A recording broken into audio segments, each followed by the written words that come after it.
अस्सलाम वालेकुम। कहानी को आखिर तक पूरा सुनिएगा और अगर आप चैनल पर नए हैं तो सब्सक्राइब ज़रूर कीजिएगा।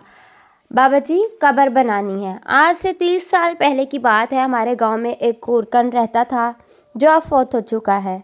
नाम अल्लाह बचाया था। मजबूत जिस्म और बड़ी बड़ी आंखें जिनमें नूर ही नूर भरा हुआ था। ईमान उसके चेहरे से छलकता था। बारिश चेहरा उसकी एक ही रूटीन थी। सुबह घर से निकलता और शाम को कब्रिस्तान से वापस आता था। हमेशा रास्ते के एक तरफ होकर चलता था और किसी की तरफ बुरी नज़र से नहीं देखता था। एक दिन मोहल्ले के पढ़े लिखे लड़के इकट्ठे हुए और अल्लाह बचाया से कहने लगे कि आपकी सारी ज़िंदगी कब्रिस्तान में गुजर गई है, हमें कोई वाक़या सुनाए। ये सुनकर अल्लाह बचाया संजीदा हुआ और लंबी सांस ली और कहने लगा, आज मुझे 27 साल हो गए हैं, मैं कब्रें बना रहा हूँ। मेरे साथ एक वही वाक़या गुजरा है। गर्मियों की दोपहर थी। कुछ लोग मेरे पास आए कि बाबा जी कब्र बनानी है। मैंने पूछा आदमी है या औरत है, तो उन्होंने बताया औरत, करंट लगने की वजह से फौत हो गई है। वो लोग ये कहकर चले गए। मैं अमूमन अकेला ही कब्र बनाता हूँ।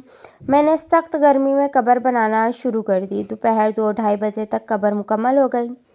कब्र को फाइनल टच देने के लिए मैंने कब्र के अंदर कुदाल मारी तो मुझे ऐसी आवाज़ आई जैसे कोई शीशे की चीज़ टूट गई है और बस फिर खुशबू ही खुशबू फैल गई और कब्र ठंडी हो गई। मैं कब्र में ही लेट गया। बाहर सख्त गर्मी थी, अंदर कब्र ठंडक और खुशबू से भरी हुई थी। उससे मेरी रूह तक खुश हो गई। मैं हैरानी और दहशत से खामोश हो रहा। मगरिब के बाद जनाजा आ गया। औरत के वर्सा ने उसे दफना दिया और फिर वो चले गए। मगर मेरे अंदर तजस्सुस भरा हुआ था कि इस औरत की कौन सी नेकी है जिसको इतना बड़ा इनाम मिला है। बातों ही बातों में मैंने मालूम कर लिया था कि ये औरत कहाँ की रहने वाली थी और बिजली के करंट लगने से फौत हो गई है। आबा अजदाद यहीं के रहने वाले थे। मैं पूछता हुआ वहाँ पहुँच गया और औरत के बारे में मालूम हुआ कि उस औरत का खावंद कुछ अर्सा पहले फौत हो गया था। वो बेचारा 6-7 साल बीमार रहा।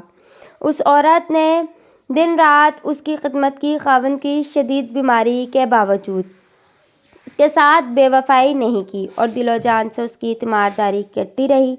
बावजूद गुर्बत के उसको मेहनत मजदूरी करके खाना खिलाती और अपने जज्बात को अपने बीमार खावंद पर कुर्बान कर देती। जो लोग अल्लाह ताला की रज़ा की खातिर बेलौस इंसानियत की खिदमत करते हैं और अपनी रातें भी अल्लाह की राह में जागते हैं, उन्हीं लोगों के बारे में अल्लाह ताला ने फरमाया है कि मैं ऐसे ऐसे इनामात दूंगा कि जिसको किसी आँख ने देखा और किसी ने तसव्वुर भी ना किया होगा।